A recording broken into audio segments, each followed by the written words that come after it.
الحمد لله الحمد لله خالق الوجود من العدم وجاعل النور من الظلم ومخرج الصبر من الألم فملقي التوبة على الندم فنشكره على المصائب كما نشكره على النعم ونصلي على رسوله الأكرم ذي الشرف الأشم والنور الأتم والكتاب المحكم وكمال النبيين والخاتم سيد ولد آدم الذي بشر به عيسى بن مريم ودعا لبعثته إبراهيم عليه السلام حين يرفع قواعد بيت الله المحرم فصلى الله عليه وسلم وعلى أتباعه خير الأمم الذين بارك الله بهم كافة الناس العرب منهم والعجم. فالحمد لله الذي لم يتخذ ولدا ولم يكن له شريك في الملك ولم يكن له ولي من الذل وكبره تكبيرا. والحمد لله الذي أنزل على عبده الكتاب ولم يجعل له عوجا.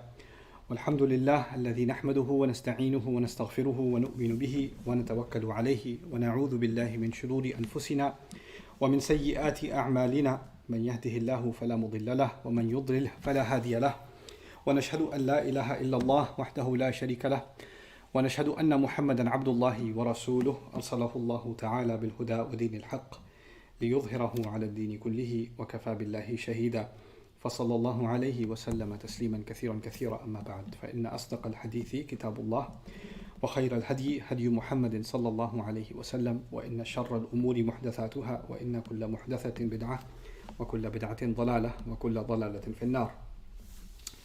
قال الله عز وجل في كتابه الكريم بعد أن أقول أعوذ بالله من الشيطان الرجيم يا بني أقم الصلاة وأمر بالمعروف وانهى عن المنكر واصبر على ما أصابك إن ذلك من عزم الأمور.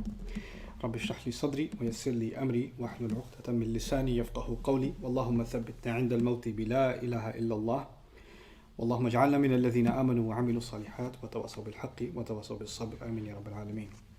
أما بعد, before I start my khutbah, boys, I want you to sit over here so I can see you, you too.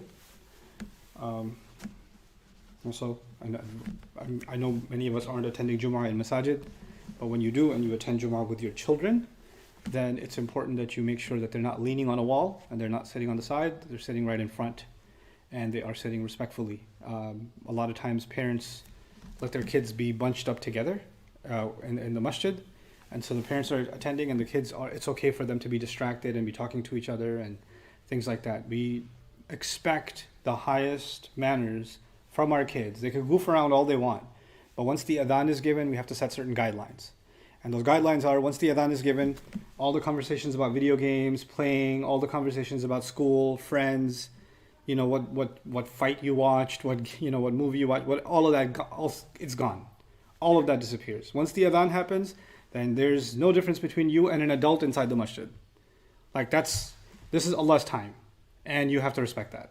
And part of that is you have to make the most of every moment you're here. You're not there to relax. You're in the presence, not of the khatib. You're not in the presence of the imam. You're in the presence of Allah. And you came to Allah's house.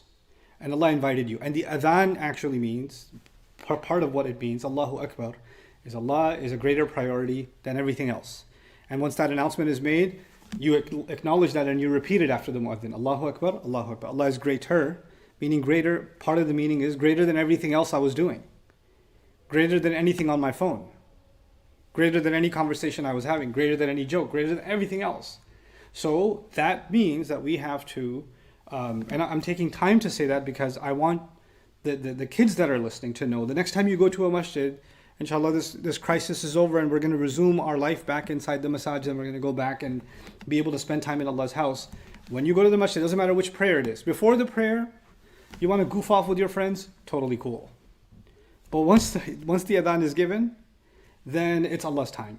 And you have to have the highest form of discipline.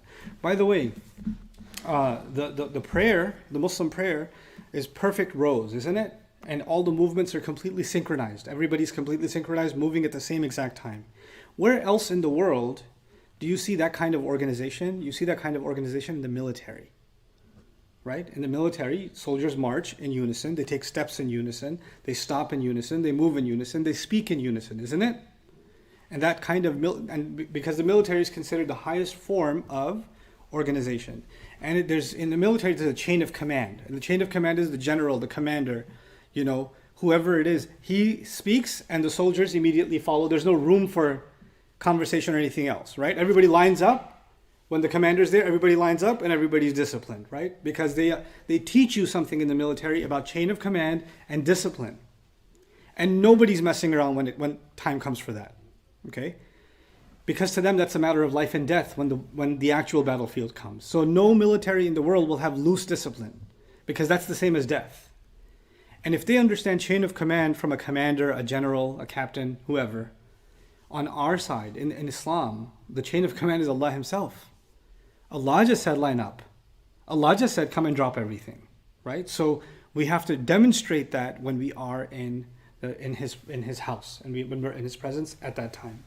Now, it's not just a tangent from the khutbah that I wanted to give you today, because the subject of the khutbah today is the 17th ayah of Surah Luqman. This is again continuing Luqman radiallahu anhu's advice to his son. And this is where we get to probably the heart of the matter. Everything up until now was build up to this. These few concluding ayat are actually I consider them the juiciest part of this conversation. This is the most real part of the conversation. He says, Ya bunayya, my beloved son, my young son, my little boy, aqimis salata, establish the prayer. They commonly translate that as establish the prayer. Let me tell you something about iqama. Iqama in Arabic comes from the word qiyam, and qiyam means to stand. And when you put it as iqama, this is from the if'al family, what that does is it's to make something else stand. Right? So if somebody was building a tower, they made the bricks stand on top of each other and they built a tower. Right? So they did iqama of a building. That's the iqama of a building, to make it erect, to make it stand. Iqamatu salah, you can think of it, because we know we use these words, establish the prayer, establish the prayer. What in the world does establish the prayer mean? One of the ways you can think about that is preserve the prayer. Make sure it stays standing. When you do iqamah of something, it's as if you put in a pillar or you put a pole or a pillar in the ground, and you make sure you keep checking on it that it doesn't what? It doesn't lean, right? You keep maintaining it. And so you maintaining the prayer and preserving the prayer. That's actually within the meaning of iqamatu salah. So Allah didn't just say pray. And the father is not telling his son, pray.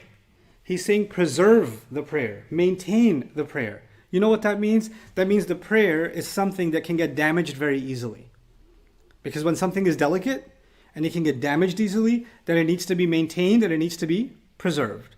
Like a delicate plant, you have to make sure, some plants, they can't stand on their own. So you have to put a stick in the ground and they trellis and it wraps around the stick. And you have to keep checking on it. Because if the winds were too high or the sun was too harsh, the plant might burn out, right? So this tarbiyah of the plant, this making sure that it grows, making sure that it's preserved and taken care of, that's the kind of thing you have to do with prayer. Now, there are some things we have in our life that don't require that kind of care, right? So if you have a car, for example, you don't have to change its oil for a while and it's running and doesn't matter, right? And sometimes people don't take care of it for a long time until they find out that it's falling apart, right? There are other things you have to check on them constantly, and if you don't, it's not gonna last. Like ice, for example. If you needed ice for something, you have a limited amount of time. And if it's starting to melt, you have to put it back in the freezer again. Because if you don't maintain the temperature, it's gonna melt away, right? By using the word aqim, what Allah is teaching us and what the father is teaching his son is, it's not just enough that you pray. Because you could have like a busted, broken down building called prayer, and you just kind of got it over with. And that was your prayer. And your parents can come and say, did you pray? Yeah, I'll pray. Yeah. You pray Maghrib? Yep. And when you actually, secretly record your son or daughter praying, you find out that looks more like a, cardiovascular exercise than it looks like prayer. Because the ruku' was done in light speed. And the sajda looked more like a bird pecking the ground than a sajda. Why? Because the prayer was just something you get it over with. You just get it over with. You ever see people, a friend of mine loves cars, right? He's always fixing cars. And what does he do? He's constantly looking inside the engine. Man, that part's getting a little rusty. I need to lube this part up. I need to loosen this up. I need to fix this. I need to fix that. Well, car's perfect, man. No. You don't understand. That's at a deep. It's at a different level, isn't it?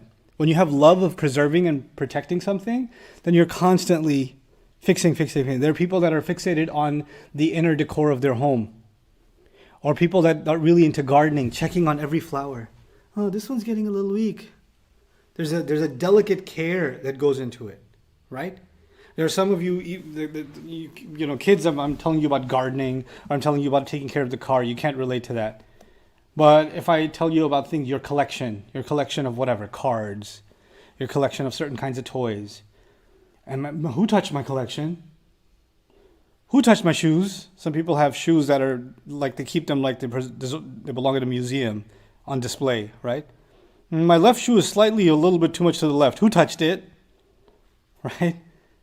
Because you want to preserve it perfectly. You want to look at just looking at it makes you happy. Well, you know what? The prayer, the father's giving the son advice, is something you have to go out of your way to preserve. And if you don't preserve it, it's going to fall apart. And it's going to be like, here's the analogy, it's going to be like a tree that looks like a tree, but it's just a hollow bark. There's nothing inside. A tree that's a full tree, a car could run into it. The tree's not going to tip over. The car is going to be destroyed, right? But if a tree's hollow on the inside and a car smashes into it, what's going to fall apart? The tree's going to fall apart because there's nothing inside. It looked like a tree, but it wasn't one. Well, what the prayer does is it actually fills you on the inside. It strengthens you and me on the inside, but it won't do that if we don't maintain it. If we don't maintain it. So that's going to be a conversation by itself. How do you maintain the prayer? And for some people, it's one thing that you're not healthy to begin with, right? And then somebody says, maintain your health. No, well, if I'm not healthy to begin with, I need to fix certain things and go through certain therapy and medical treatment or, some kind of process before I can actually get healthy. Then once I get healthy, I have to maintain it, right? So you can't just say, maintain your health. Well, I'm not healthy to begin with. I got to get to a healthy place. So the harder question when the father says to the son, maintain your prayer, is the son has to ask himself, the daughter has to ask herself, is my prayer actually the way it's supposed to be to begin with, that I should maintain it? Because maintain would mean keep doing what you're doing. But if you're doing the wrong thing and you say maintain the prayer, okay, I'll keep maintaining it. You're not making anything better. You're not making anything better. So first, what needs to be identified is the prayer the way is it supposed to be or not? The word salah actually comes from sila in Arabic, which is what we call the prayer, right? But there's another word for prayer too, dua. Dua is also a word for prayer, okay? And actually, ibadah can also be considered prayer. But Allah specifically uses the term salah. And salah comes from sila, and sila or wasl actually mean connection. Connection. The prayer isn't just words you say, isn't just movements that you make, it's not just specific direction that you follow, it's not step-by-step process. All of that stuff you learned. Either you learned it from your parents, or your parents hired somebody to teach you, or you went to a Sunday school or an Islamic school. You learned that stuff. Fine. That's the form of the prayer. But all of that, the purpose of all of that was one thing: to establish and to preserve the connection to Allah in the prayer. So let me just remind myself and you what the prayer is. The moment I say Allahu Akbar, can I talk to anybody? No. Am I supposed to be looking around? No. Is everything in the world, whether your phone goes off, or somebody's calling you, right? Or you're late for a meeting, or anything going on outside other than life-threatening emergency, none of that exists when you are what? Praying. Everything came to an end. Everything halted. For those few minutes that you were praying, the rest of your life did not exist. No other priority existed. In fact, you weren't even in charge of your own body at that point. You can't just walk the way you want to walk. You can't just put your feet where you want to put your feet. You can't just put your hands where you want to put your hands. You can't move your mouth the way you want to move your mouth. You can't move your eyes the way you want to move your eyes. Isn't it? Everything is completely surrendered over to Allah Since you say Allahu Akbar until the time you say Assalamu alaikum wa rahmatullah. Yes or no?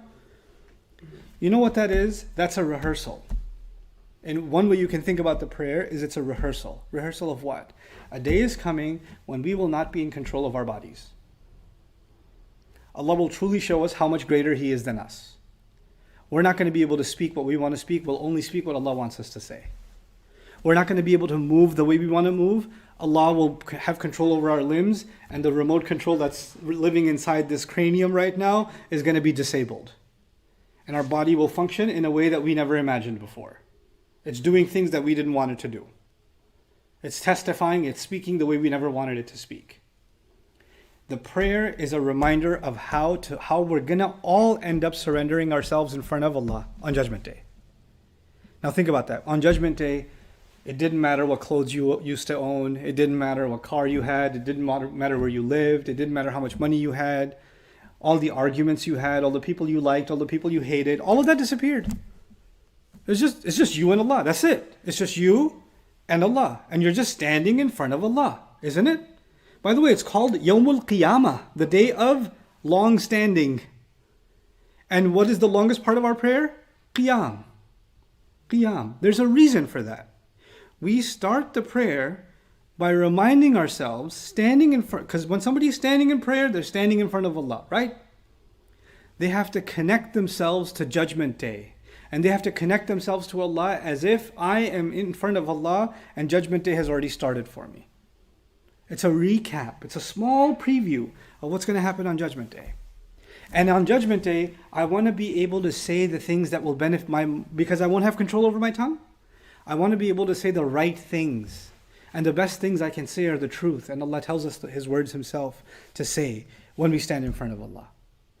That is not something you can just automatically get if you say Allahu Akbar, Subhanakallah wa bihamdika wa tabarak ismuka. You quickly run through that and then Alhamdulillahi Rabbil Alameen Ar-Rahman Ar-Rahim Maliki Yawmid Din. If you do that, you can finish the prayer. And in terms of fiqh, you prayed, but you actually I didn't connect to Allah that way at all. I didn't connect with Allah. I didn't remind myself what this prayer is for. Maintain your connection to Allah through the prayer. Aqim as-salah.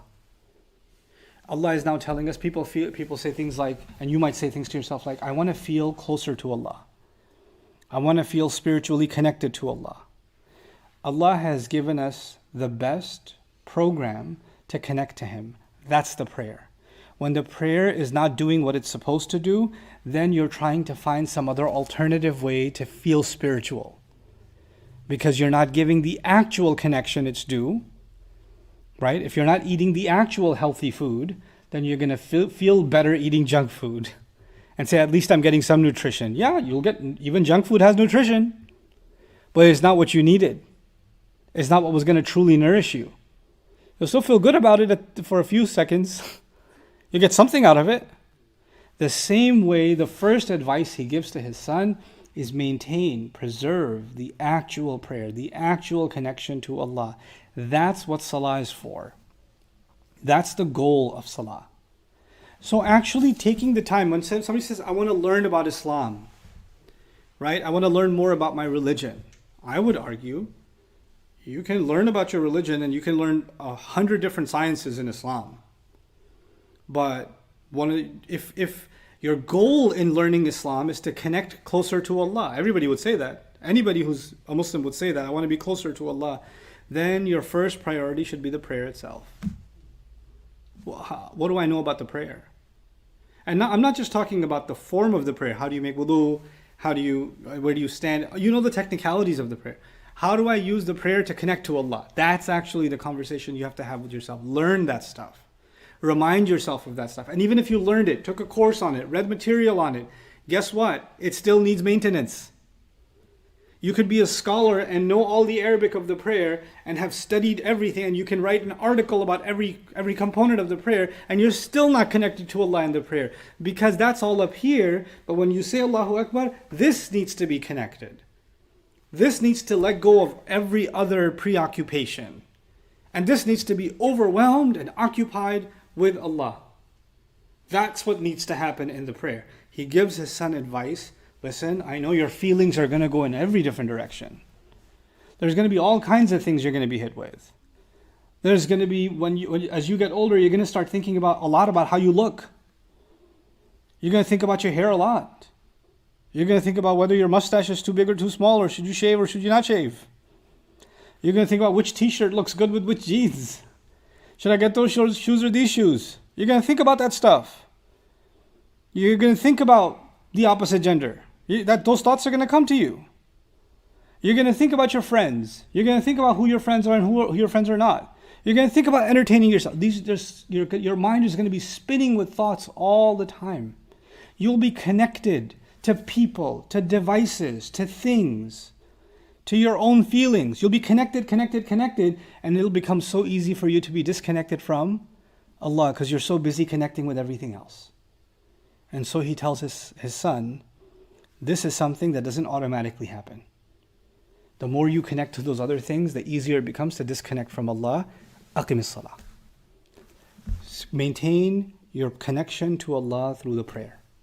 Preserve that connection, protect that. And why is he telling him that? He's telling him that because he didn't say, son, let me preserve the prayer for you. You better pray. Because the father could just say, pray, right? You better finish your maghrib. The father realizes something. My little boy is not going to be a little boy for that long. He's going to be a young man. And when he's a young man and when she's a young woman, I will have no say in their choices, even if they pretend that they have a say. I become my own person. I have my own thoughts. I have my own feelings. I have my own world that I live in inside my head. And he says, listen, I won't be able to preserve it for you. I can teach you what to do, but if you don't maintain it and you don't preserve it, nobody else can help you. Nobody else can help you. Now that, if I can give you that, if I can make you feel that you will connect to Allah in the prayer, then you will have certain superpowers. You will have an ability that other people just do not have. You will have a gift and a strength that other people do not possess. And so next khutbah, I'm going to talk to you about that strength, but I'll give you just one small tidbit of it, one piece of it. When you're standing in front of Allah on Judgment Day, are you going to be afraid of anyone else? No. You're only going to be afraid of Allah. When you're standing in front of Allah on Judgment Day, are you going to be thinking about anybody else's actions? Anybody else's, what they think of you, or what they don't think of you, and whether they like you, or whether they don't like you, or whether you're popular, or whether you're not popular, or whether you're loved, or whether you're hated? Will any of that matter to you on Judgment Day? No. All of that will disappear. The only thing that will matter is Allah happy, is Allah not happy? Yes or no? That's the only thing that's going to matter. When you truly stand in front of Allah in Dhuhr, in Asr, in Maghrib, in Isha, you will live not caring about what anybody else thinks or expects, except who? Except Allah. And then when you come out of that, then your friends expect you to be a certain way. Your culture expects you to be a certain way. Your family expects you to be a certain way. Your society expects you to be a certain way. Your inner feelings expect you to be a certain way. And you learn to put all of them in their place and say, wait, I know all of you have your demands, and even your body has its own demands, but you will say, no, wait, I want to meet Allah's expectations first. And if I meet Allah's expectations, and that means I disappoint some of you, I'm okay with that. Because I got to stand in front of Allah. And I don't even have to wait till Judgment Day to stand in front of Allah. I have to have a meeting with Allah in about 2 hours at Asr. I got to stand in front of Him again. How am I going to face Him if I listen to you and not listen to Allah? You see what that does? It empowers you to not be afraid of people anymore.